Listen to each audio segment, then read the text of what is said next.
voice assistant expectations, and the FCC does something long overdue.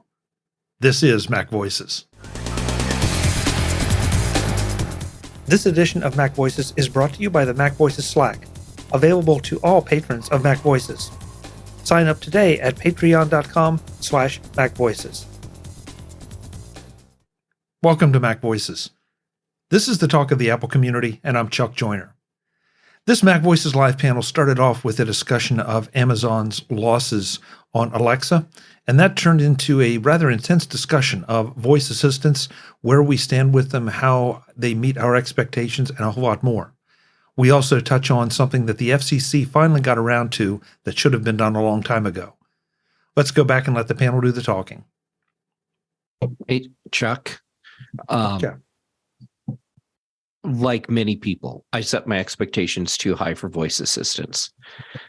When we first started getting these things, like you, I quickly realized I had set my expectations too high. So then I adjusted them really low. Like my expectation is when I tell a voice assistant to turn on a light or set a timer, that it will do that. And yet I am routinely disappointed by my voice assistants, because the amount of time that I have to spend like standing in a room saying the same thing over and over and over until the voice assistant responds and then actually does the thing, it's ridiculous. On one hand, I don't get why I even tolerate having these in my house. On the other hand, I totally understand, because I really want to be in the middle of all this and watch the evolution. Yet, if I was living with some, like say my parents had to move in because they're older, I would just start pulling my smart speakers out of all the rooms, and all that would just be in my office, so that no one would ever have to interact with this hellstorm that I've created with voice assistants. I want to comment on Brett's comment in the chat about using a smart assistant to book travel or order takeout. I disagree with that. I don't want to do those things. I would prefer not to do that audibly with a person if I could get away with it. How many times you try to do something with a person and that doesn't work very well. You have miscommunications. I'd much rather, for example, go to a website and be able to see, oh, here's all my choices. Boom, here's my cart that shows me. And, there's no, if you call up a restaurant and, you're like, wait, did I order that already? Or, did you get that? Let me read that back to you. All that baloney, that doesn't even work very well with a person. So I don't want to do that by speaking, period, whether it's with a person or a smart assistant. Well, Jim, that's something that Google is already doing with Google Home. And the way it works is it has to be on both ends. So you're deep in the Google ecosystem. So your everything about your schedule is there. When you say, okay, G lady, set I went to have dinner on Tuesday evening at this restaurant with Jim. Then the restaurant's end is also hooked into the whole Google system. So now you have these two assistants negotiating to figure out when to make that happen, and then linking out to your calendar to make sure we get the right time that works for both of us and the restaurant, and then it's all done. So on one hand, it's really the Star Trek stuff or the Apple Knowledge Navigator stuff that we're hoping for. The other side of that is, at least for now, the only way to do it is to make sure that everyone in the system is using Google's tools and giving Google full access to all of your information. Well, first of all, that isn't going to work, but that well, it's working really well. That isn't ever going to happen. You know somebody that's booked a restaurant that way? Yeah. Who? Have you done it? I have not. I do not have enough of my stuff linked into Google to make that work. And I don't know any restaurants around here that are set up to do that. But yeah, I have a friend that has done it, and for them it's like magic. I don't want to do it that way, because it's never gonna be any better than dealing with a human to do the same thing. And I don't want to. I'd rather not do it with a human. I'd rather, if the restaurant's going to have some smarts, I'd rather have that be a website that that works. I would prefer that because I'm more, I would rather work visually than to try to work. Well, that's totally reasonable. Yeah, isn't that called Open Table? I'm not saying that doesn't exist. But I'm saying Brett was saying, the full potential of these assistants would be to do those sort of things. And what I'm saying is, I don't want to do those things, even if they could do that. I do not want to use my voice to book travel arrangements. But Jim, I'm not. I hear you, but from the reliability standpoint, I agree with you. But I know plenty of people that would love to be able to do that, just because they're basically lazy and they aren't as tech savvy as we are, or they would be using OpenTable more. But a lot of the people I know don't even know what OpenTable is, let alone use it. Yep. And also, OpenTable, at least from my experience, is notorious for saying there are no tables available until 10 p.m. But if I call and talk to the maitre d', oh yeah, we can get you in at 6, 7, and 8. Mm-hmm. Well, for one thing, you're just sort of proving my point, because if Siri could do that, it's going to have to run through a back end that's essentially going to have the same information that OpenTable has. So if you can't reliably determine things like whether there's a table available, then you're not going to be able to do that by voice. That's not somehow, just because it's done by voice, it's not going to magically have better back end information. What you're saying is that right now we can call and talk to a human at the restaurant, and that human has better information because they haven't built, a system, which is not surprising, that perfectly and captures the information about what's available at that restaurant. Making a voice assistant is not going to solve that problem. But Jim, I don't know why the OpenTable. I don't know why I'm having to call a human. I mean, because and this experience, again, based completely idiosyncratically on me, is that the restaurants that happens most often with are consistent. The restaurants that, they're restaurants I've used OpenTable with, and I get a completely satisfying experience. I have a hypothesis. Where do you think the information in OpenTable comes from? Well, it has to come from people at the restaurant feeding the information in, and they're not doing it. But is there a reason that they're not doing it? I don't know what it is. Jeff, can you answer it? Why? Because they're lazy. No, not because they're lazy. And this hypothesis is based on talking with people that work at a restaurant where I've had the same experience you've had, Chuck. And at least some restaurants are holding back some of their tables from OpenTable. Other restaurants put all of their tables in. So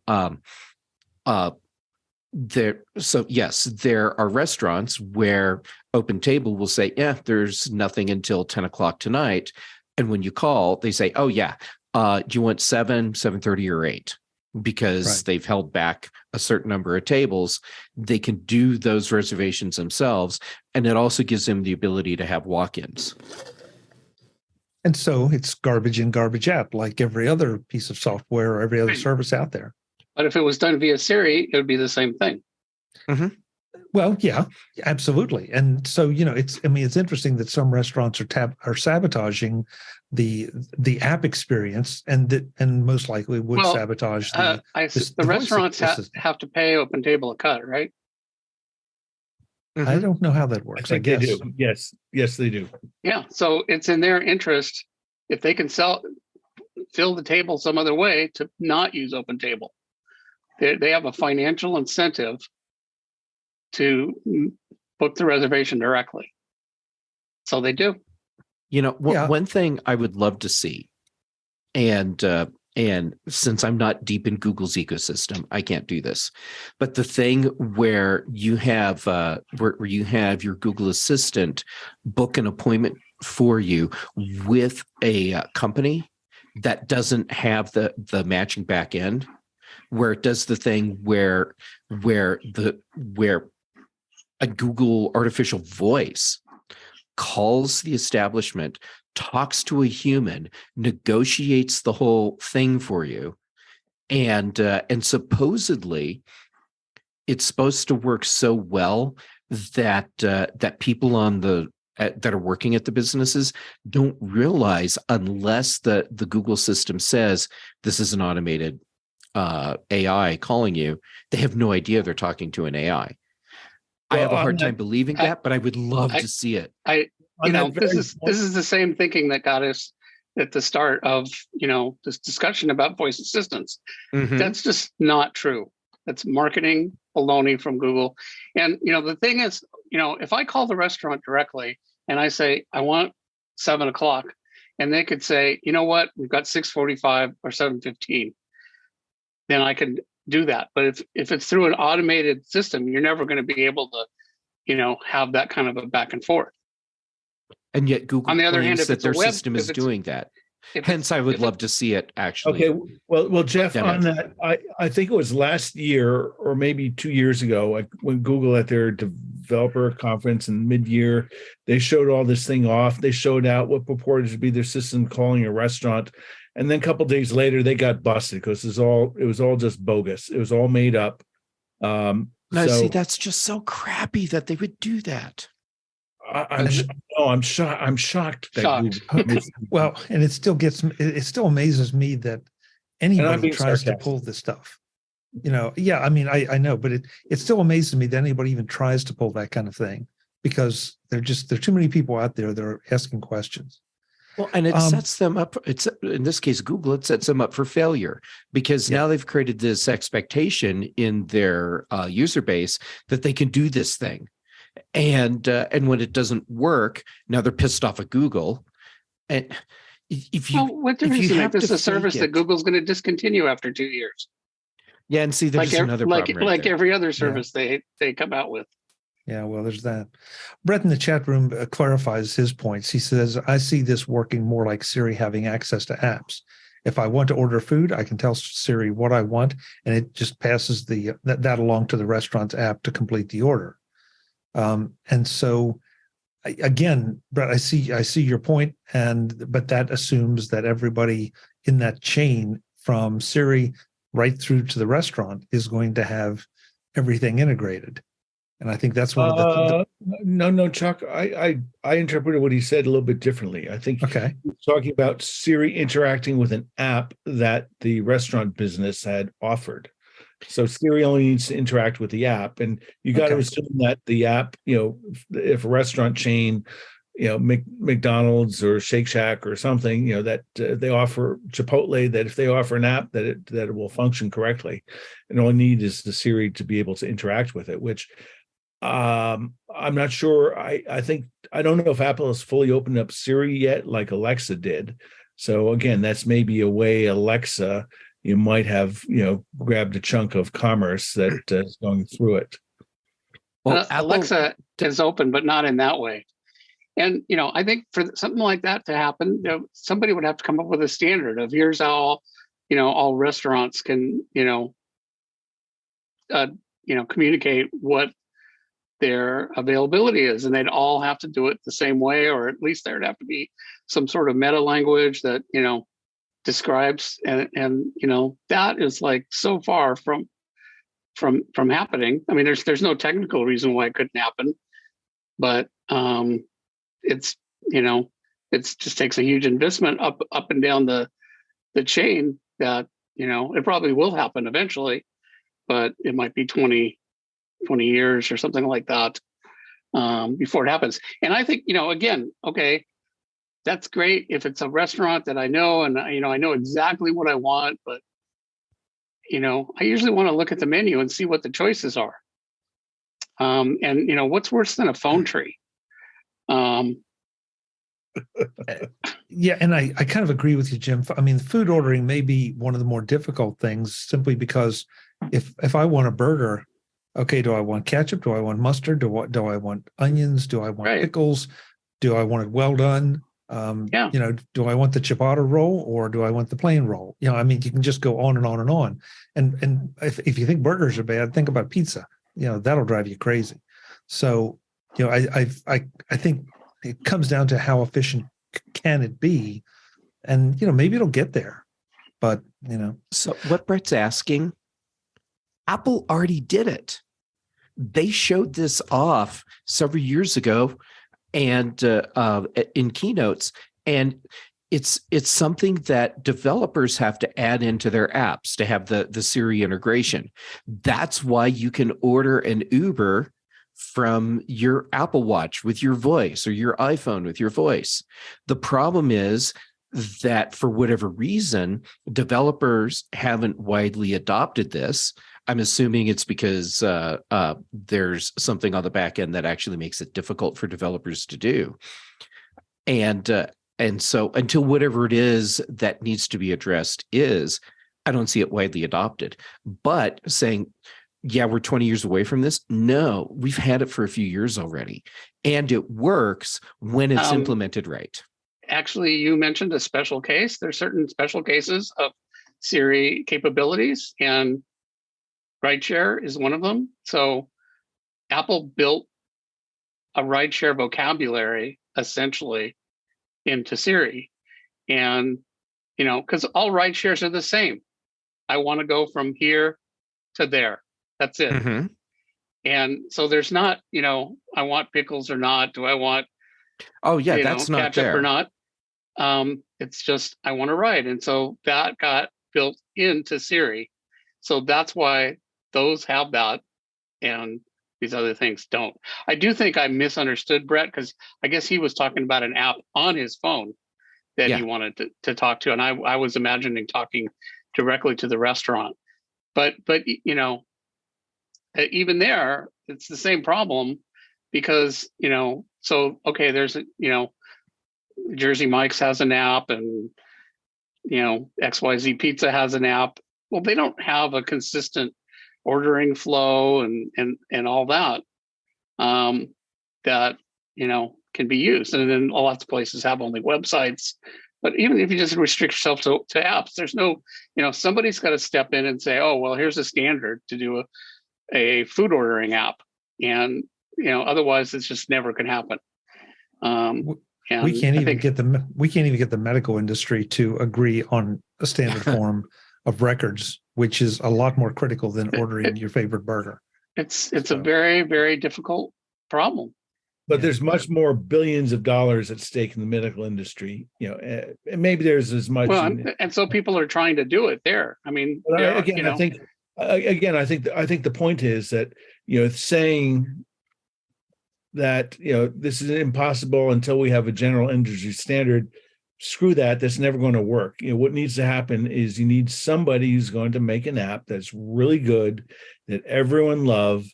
And then they're going to realize, okay, we can do it. It's sort of like, people talk about, burger joints like Five Guys or In-N-Out or McDonald's or Burger King. They have their standard, whatever it is. And then, kind of, if you're a customer, what comes with it. And then you could add or subtract. Oh, I want mustard instead of lettuce, and I like extra pickles, or, again, I think that puts it back on the app developer and the vendor. And it's going to be different between different companies, but I think that's the only way this is really going to, So what you're suggesting is that the app vendor would have to build a voice assistant capability into the app, because no. Yes, no, Mark, yes, because if every app works differently, there's no way for Siri to work with it. But okay, so I don't know so I don't know if you can add. So again, this goes back to our original discussion about Alexa. One of the things it had is the idea of skills, and different people could add different skills.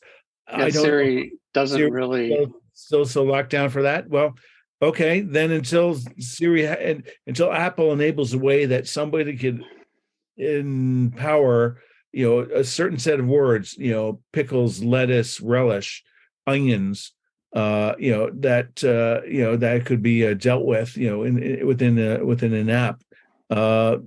It's probably perpetually just going to be either doomed to an imaginary Alexa, or it's just not going to be moving as forward as people would like, based on the discussion here in the panel tonight. Mark, you read my mind on the Alexa skills, and I think the irony here is that Amazon has the best shot with A-Lady skills of giving us that pipe dream idea of being able to order from a restaurant and order what we want the way we want it, and it will be that company making an Alexa skill that has all of that built in. But now you have to learn how to talk for that specific Alexa skill, which is the problem with A-Lady anyhow, because it's not about training the device. It's about training us to say things the way the device will understand. Yeah, I was going to say that the way Alexa skills works is, you basically have to train the user. It's, it's very regimented. There's no AI aspect to it or natural language.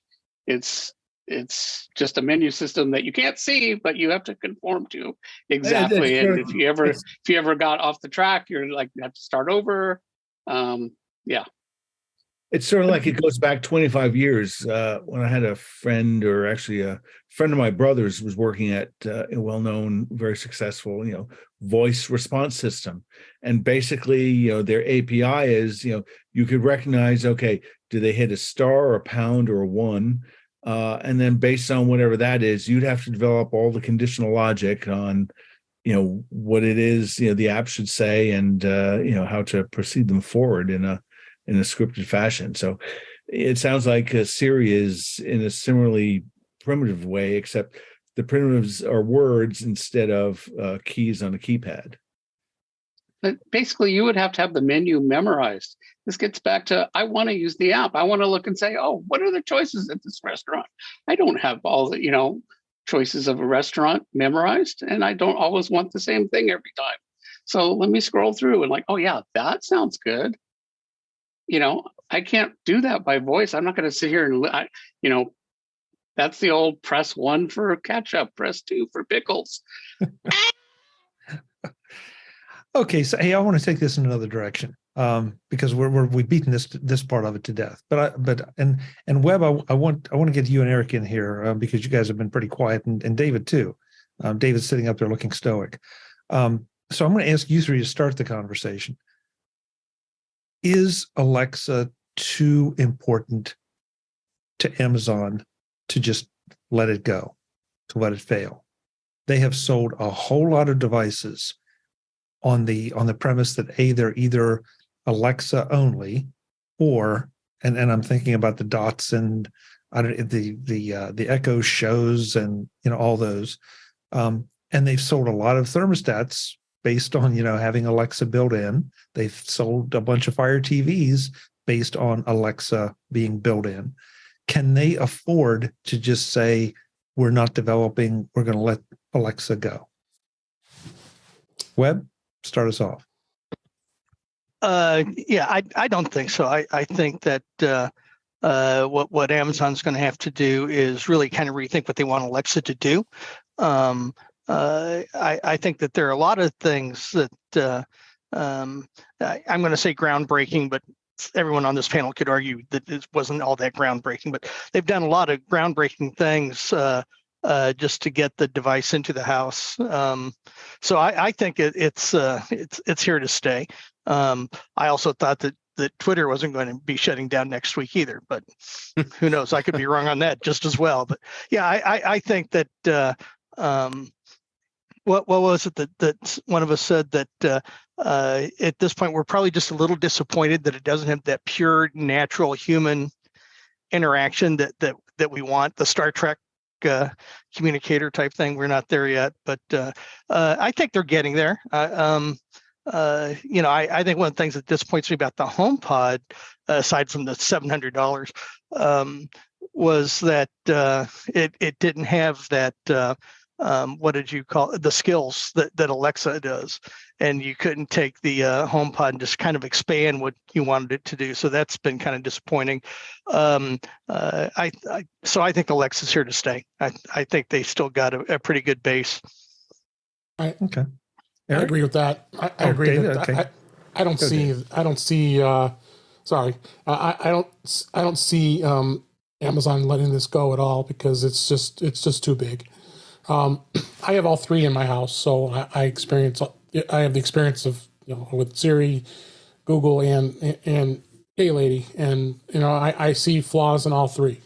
The Amazon device does give you a little more flexibility. I think the skills are better. There's some more crazier ones than more useful ones in some cases, but I think that Amazon, I don't think, is going to abandon this. I think this story is just kind of okay. Yeah, they're going to be losing $10 billion, but is it going to be worth it to them in the long run? Yeah, they're laying off 10,000 employees. So do you know where Amazon's going to go with this? Well, I just don't see it disappearing. They continue to, like you said, sell tons of Echo devices, and heck, I just bought the Echo Show, the one for $35, just because I want to look at it and play it to see what it does. Because it's got a screen. I've got the Google. I have one on my desk right now. Yeah, I've got the Google one sitting right next to me here that I use all the time. I love the fact of being able to send a video from my computer to that, so I have it on the side while I'm working on something, so it's out of my way. So, they've got a lot of the value to those kind of things, as well as the voice part of it. The voice part does work. I have a Google Nest doorbell, and that camera works pretty well. But it has its flaws. When I got people 100 feet away walking past my door, outside of my door, and it tells me there's somebody at my door, there's a little bit of a problem having to make some adjustments. And the same thing with the voice assistants. They need to improve, and they've come a long way, because I've had an Echo device probably since it started. I still have the cylinder one sitting in my bathroom that we use every morning to listen to a radio or any music or take a shower. So they work really well. So but I don't see it going anywhere anytime soon. Eric? I think the people that haven't used the Amazon devices they're good enough for what they need right now. They might wish to have some improvements, but it's adequate, and they'll continue to use them. I could see them maybe cutting down on marketing, not coming out with new versions of the devices. They would still continue to work. That would let them buy a little bit of time and wait for more changes. And you don't need 3 new models over the next year to still be able to sell the devices. But I think voice devices will continue to be popular. For me, I just use the audio portions of them. So, and I'm happy with what I've got. I think that's the case with a lot of people. Okay. Mark, is this a case of too big to fail, or too big to let fail? I think so. I think strategically it's important, and I think that a lot has been built into really juicy, salacious headlines. I suspect out of that 10,000, they're firing. When I actually go and search for other things, they say, there's going to be things in fulfillment and retail and other things. So I think that may be a total purge based on underperforming, drumming out low performing employees, as well as low performing employees, as well as maybe some strategic employees at Alexa that maybe they don't need as many languages as they're doing, or whatever. I don't know how their team is organized, but I think that just by what David and Jeff were saying, there's so many devices out there that have these things that they use Alexa that I don't think they can just yank it from the market.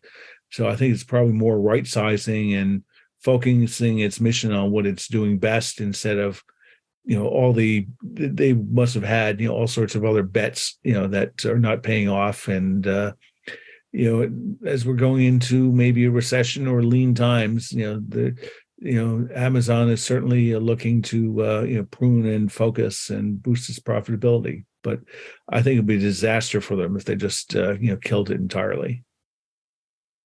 I would agree. Jeff, Brett says the whole Echo ecosystem is about to get a lot more valuable as the Matter Internet of Things standard is going to use.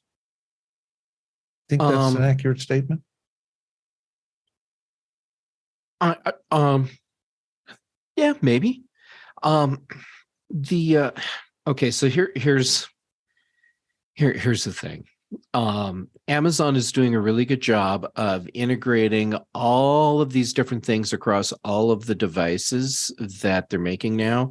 So you get you're getting Matter across Echo devices, plus it's there on the Eero devices, and I believe on the Ecobee now as well. So yeah, Amazon's all in on Matter, and I think that's a smart move, because if you're going to try and create a ubiquitous system that keeps people in your ecosystem, well, there you go. And presumably that also means that Amazon will be investing resources in making sure that what they need on the back end for the A lady to interact more easily with all these Matter devices is there. But yeah, the whole idea that you can buy a couple Echoes and extend your network and then immediately have Matter support. I mean, that's pretty cool, especially at the price point Amazon has for their products.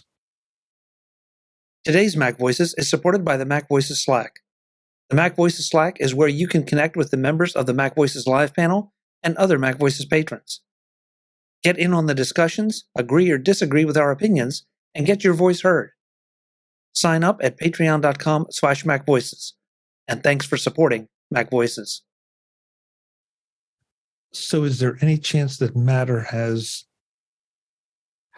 a chance of improving the reliability of any or all of these devices?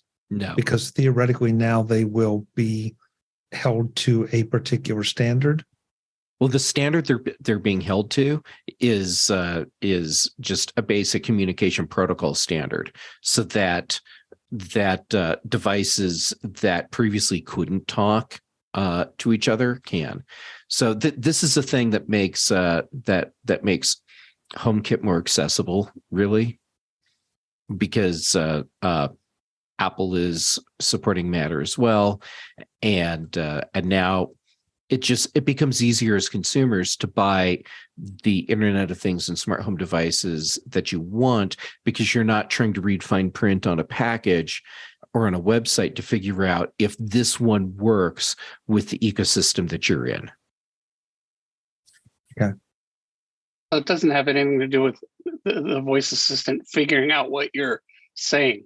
No, it doesn't. But once, assuming it has figured out what you're saying, then it's got to go actually do something. Like if you say, turn on the light, well, how does that happen? And right. And actually, a lot of that is not on Amazon or Apple. It's on the device maker. Right. To make, yeah. So you can get a Matter device that performs like crap because the manufacturer wrote crappy code, and now it doesn't matter if you're using the A lady, the S lady, or the G lady to talk to it. It's just not going to work right. But at least it's standardized, repeatable crap. There you go. So it will be equally crap on all platforms.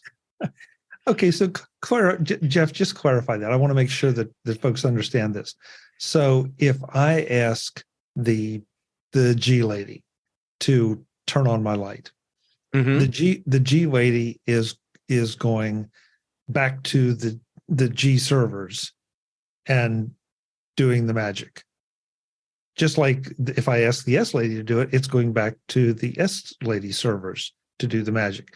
There's no, that's all. It's the fact that now the devices will be able to communicate across all those standards. I mean, did I ask that question properly? Did that make sense?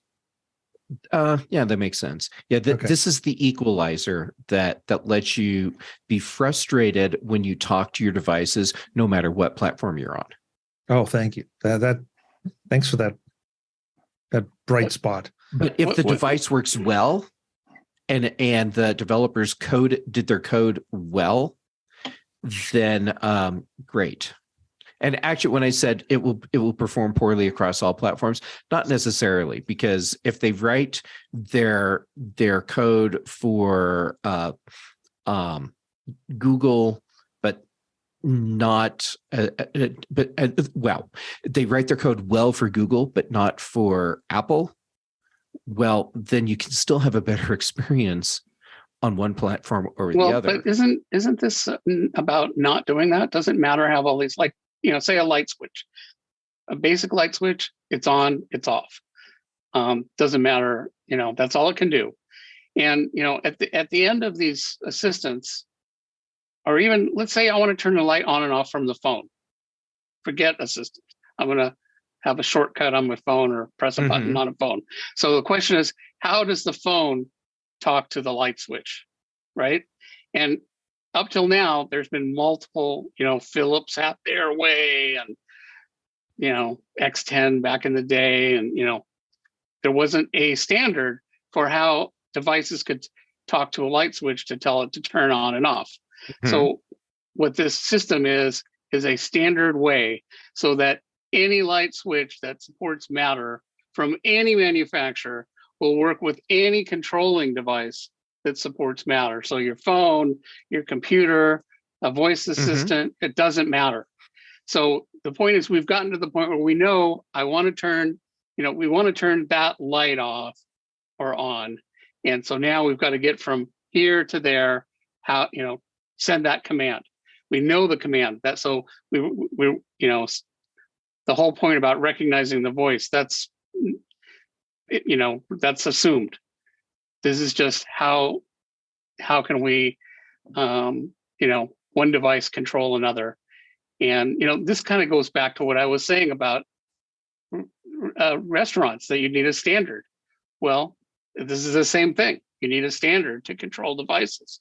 And so everybody's finally recognized that we all have to agree, because, customers aren't buying this because they're so confused.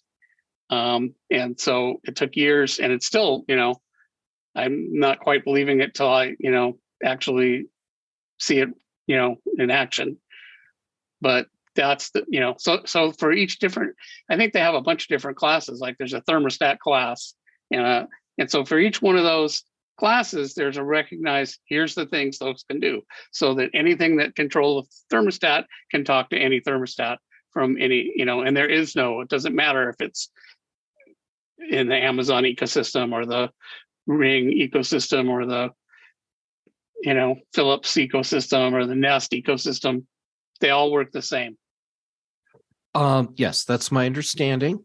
And also now, thank you for giving me homework, because I always need more homework. I read something somewhere along the way, and so now I have to go do the research to either say, here's the thing that we were both missing, Jim, or to say, you're absolutely right, Jim. But I read a thing at some point that said that all the basic functionality, that yes, what you just described is exactly it. But there are advanced functionality features that manufacturers can do that go a little bit beyond that basic stuff, and that's where we can get functionality that works right on one platform versus another. Yeah, that makes sense. I mean, there's always going to be. I mean, you can't really make a standard until you have something that has been done over and over again and we understand it and know the problem. So anytime you do something new, it's by definition not going to be non-standard.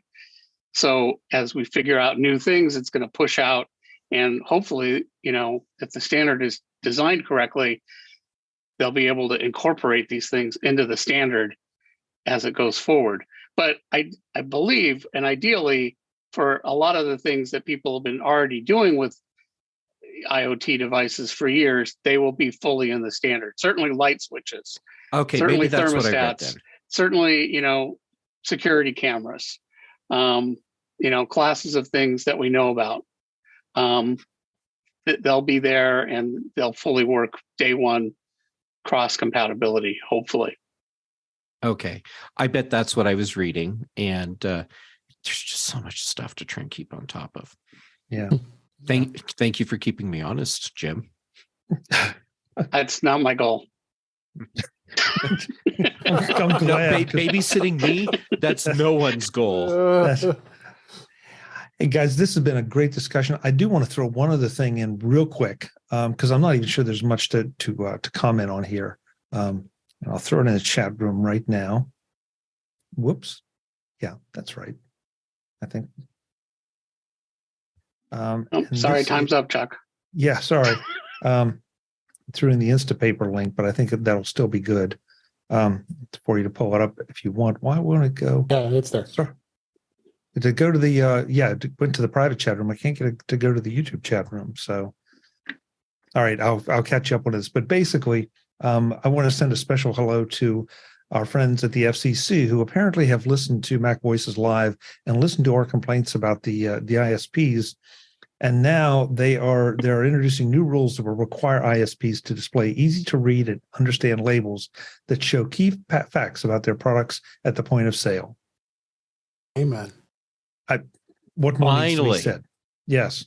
So thank you, FCC. We will come up with our next suggestions in 2 weeks so that you can then implement those.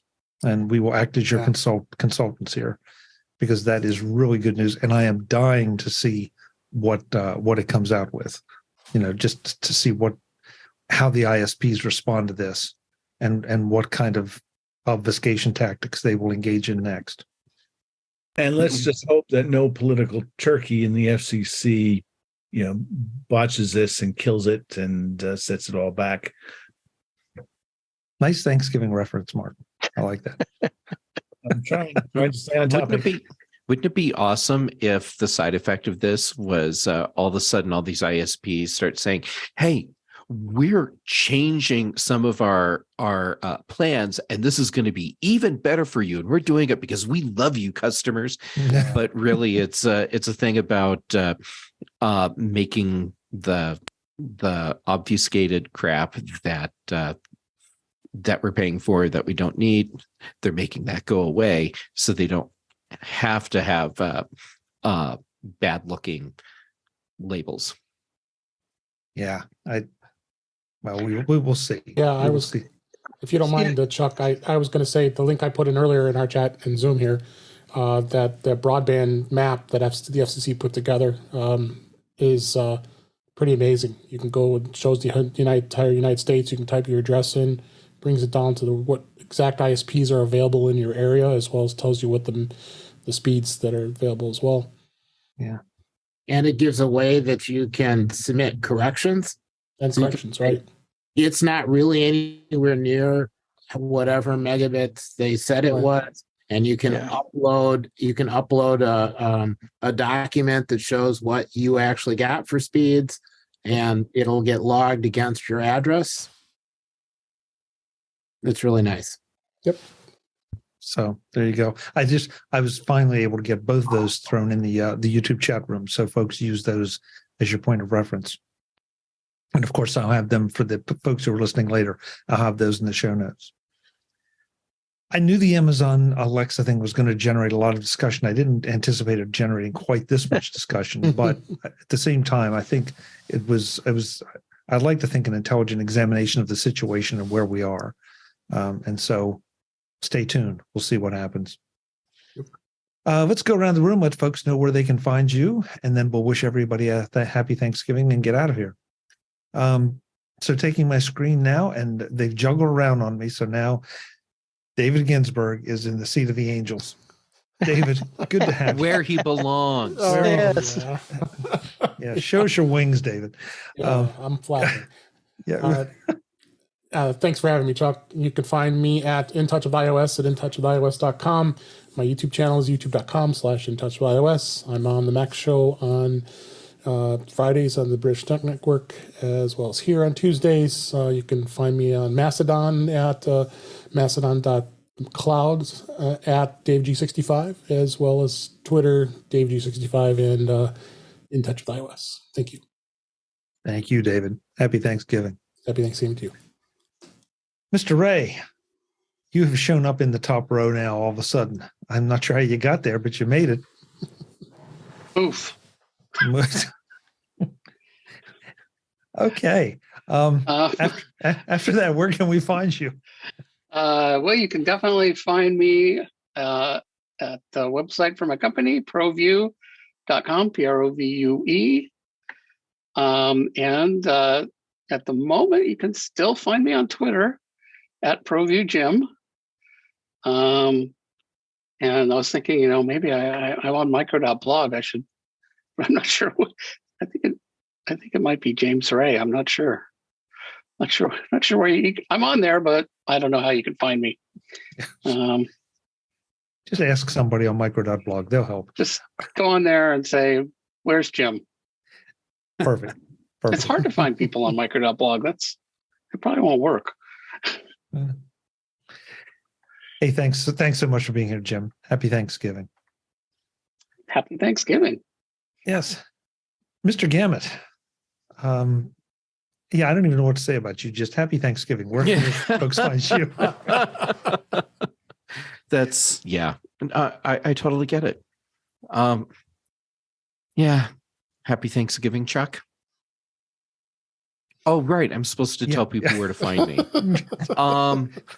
Let's see. All the socials, basically, J Gamet. So yeah, Twitter, Twitter, if it's still there, I should probably look. Is Twitter even still there now? Instagram, on Mastodon, I'm at mastodon.social. And there's all these other services, social networks that are out there that we all keep signing up for. Yes, I've grabbed J Gamet at all those places. So who knows where else will be next week? Isn't that the truth? That's about how fast it's happening, Jeff. Wow. Yeah. Thanks for being here. It's always a blast. Happy Thanksgiving. Happy Thanksgiving. The guy with the turkey in the background, Mr. Fuccio. You're talking about our presidents or the animal? No, I'm not identifying anything. I'm just saying there's a turkey in the background. Okay, yes. We're not going to turn this political. Okay. Where can we find you, Mark? Oh, at Twitter, of course. Elon Musk's baby. So it's still out there, and a lot of drama and screaming about it. It's all great, but it still works. At Mark Fuccio, MarkFuccio, all lowercase, one word. Thank you, Mark. And happy Thanksgiving. Yes, I'm sorry. Happy Thanksgiving. Yes. I was so anxious to hear from Webb that I almost missed the Happy Thanksgiving. Webb, where can folks find you? Thank you, Chuck. On Twitter, Webb Bixby, Webb with one B, and one word, so WEBBIXBY. On Facebook, it's Webb Bixby, two words, WEB and BIXBY. Thank you, Chuck, and happy Thanksgiving to you. Happy Thanksgiving to you as well. Thank you for being here. Last but absolutely not least, we started out with him at the beginning of the show, and somehow he dropped the whole way to the bottom of the screen. Eric, happy Thanksgiving. Thanks for being here. Where can we find you? Happy Thanksgiving. I can be found on Twitter at EA Bolden, and Mastodon, EA Bolden at mas.to. Excellent. Thank you.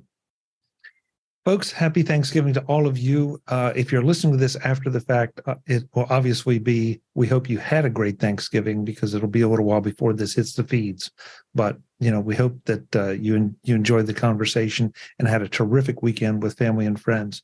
And if you're not in the U.S. or not celebrating Thanksgiving, we just hope you have a great long weekend period.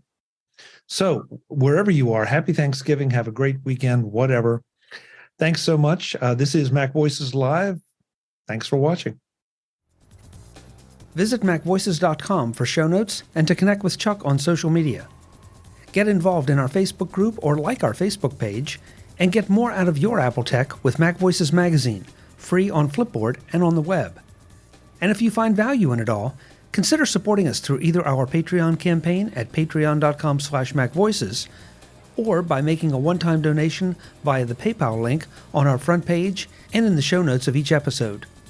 You will join these fine people who help bring you Mac Voices.